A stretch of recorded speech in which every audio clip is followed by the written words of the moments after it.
What's going on, Collider Games fans? I'm Caboose, and today what I got for you guys here is a brand new reveal trailer for Mortal Kombat 11 showing off two new characters joining the roster. Of both we have already had confirmed to be in the game, but are now getting a first look at their gameplay. So in the background you are seeing the trailer here for Kitana and D'Vorah. Both of these characters look absolutely phenomenal. I was so blown away with Kitana's entrance, the best one we have seen in the game so far, bar none. It is hilarious, and it totally fits within her character, especially the character that she is. She is the princess of Mortal Kombat, so I loved that. And even D'Vorah really has me interested. She has some crazy moves, definitely some returning stuff that we know from her character in Mortal Kombat X, but a lot of new things have been added to her character that they especially broke down on the Combat Cast today that really blew me away. The one thing that obviously is the main attraction with D'Vorah based on this trailer is that she has an ability where after she is taken out completely in a match and loses all of her health, she comes back to life, or you come back to life in the match in the form of this bug that exits her body.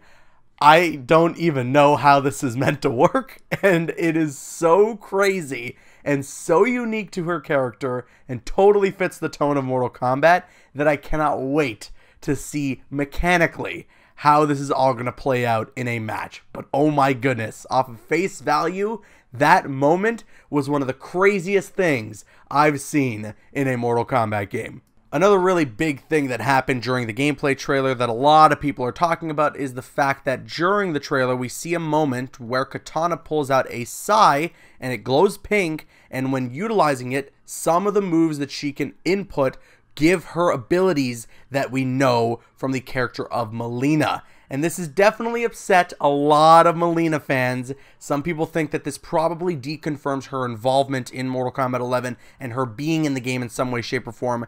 And I do believe that that is going to be the case, especially if we're looking towards Mortal Kombat X. And now that I think of it, it's really weird that Kitana seems to be adopting moves from some of the other female ninjas. We saw this in Mortal Kombat X, where she had one of her variations very similar to what we would see from Jade, and then inevitably we had known that Jade was not in MKX. So now that Kitana has a sai and has some of Mileena's moves in MK11, it may mean that Mileena will not show up in the game, whether that's in the final 2 slots of the main roster or as DLC.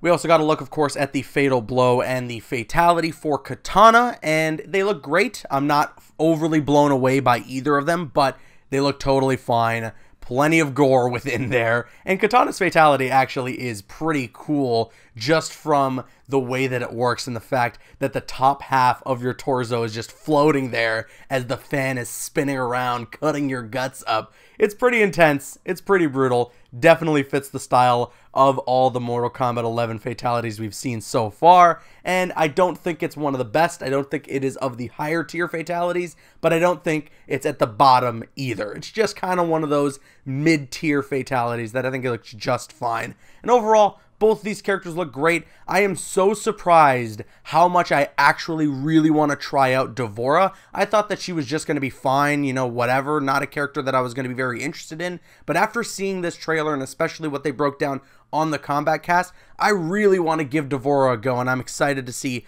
how she is going to play when I get my hands on Mortal Kombat 11, which is in 2 weeks, less than 2 weeks, 11 days. Mortal Kombat 11 is finally going to be within our possession. The last thing that I did want to announce here for you guys, during the end of the Combat Cast, we did get confirmation there will be one more Combat Cast before the official launch of MK11, and that will be on April 22nd, the Monday before. But that's it. That's all the news that we got for today, and now we're going to kick it to you guys. Let us know your thoughts on all this in the comments section below. Between Kitana and D'Vorah, which one are you more excited to try out when you get your hands on Mortal Kombat 11? We want to hear your thoughts in the comments. And of course, if you enjoyed this video, a positive rating would be appreciated. And you can subscribe to the Collider Games channel for more gaming coverage. And while you're at it, follow us on Twitter at Collider Gaming, linked in the description. I've been Caboose, and I'll see you guys later.